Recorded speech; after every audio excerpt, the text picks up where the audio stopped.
श्री विष्णु पुराण तृतीय अंश 8वां अध्याय। विष्णु भगवान की आराधना और चातुर्य वर्ण्य धर्म का वर्णन। श्री मैत्रेय जी बोले, हे भगवान, जो लोग संसार को जीतना चाहते हैं वे जिस प्रकार जगतपति भगवान विष्णु की उपासना करते हैं वह वर्णन कीजिए। और हे महामुनि, उन गोविंद की आराधना करने पर आराधन परायण पुरुषों को जो फल मिलता है वह भी मैं सुनना चाहता हूँ। श्री पराशर जी बोले, हे मैत्रेय, तुम जो कुछ पूछते हो यही महात्मा सगर ने और से पूछी थी। उसके उत्तर में उन्होंने जो कुछ कहा वह मैं तुमको सुनाता हूँ, श्रवण करो। हे मुनिश्रेष्ठ, सगर ने भृगुवंशी महात्मा और को प्रणाम करके उनसे भगवान विष्णु की आराधना के उपाय और विष्णु की उपासना करने से मनुष्यों को जो फल मिलता है उसके विषय में पूछा था। उनके पूछने पर और ने यत्नपूर्वक जो कुछ कहा था वह सब सुनो। और बोले, भगवान विष्णु की आराधना करने से मनुष्य भूमंडल संबंधी समस्त मनोरथ, स्वर्ग से भी श्रेष्ठ ब्रह्म पद और परम निर्वाण पद भी प्राप्त कर लेता है।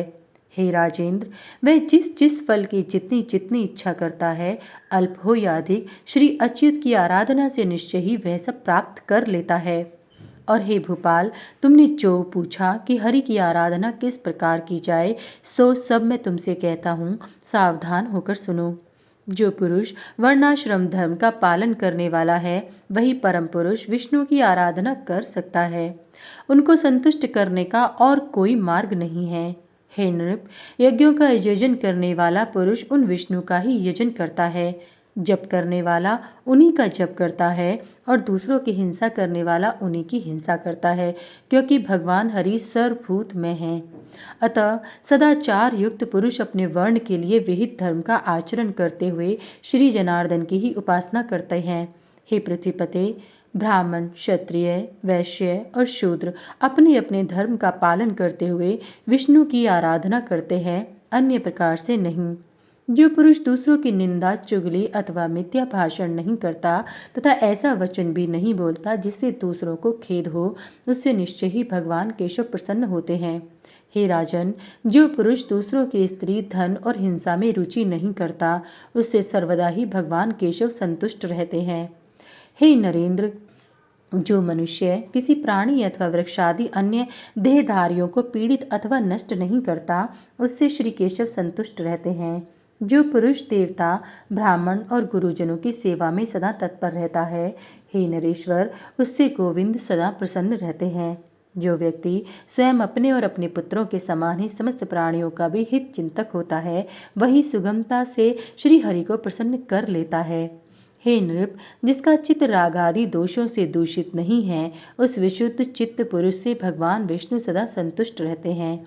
हे नृपश्रेष्ठ, शास्त्रों में जो वर्णाश्रम धर्म कहे गए हैं उनका ही आचरण करके पुरुष विष्णु की आराधना कर सकता है और किसी प्रकार से नहीं। सगर बोले, हे द्विश्रेष्ठ, अब मैं संपूर्ण वर्ण धर्म और आश्रम धर्मों को सुनना चाहता हूँ, कृपा करके वर्णन कीजिए।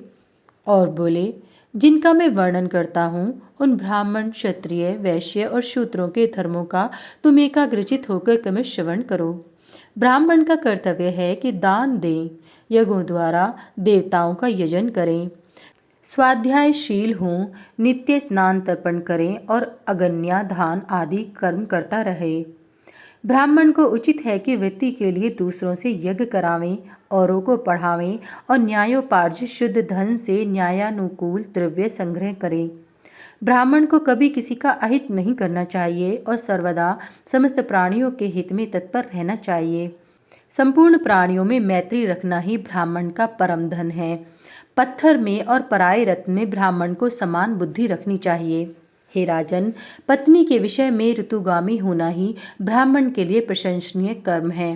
क्षत्रियों को उचित है कि ब्राह्मण को यथेच्छ दान दें, विविध यज्ञों का अनुष्ठान करें और अध्ययन करें।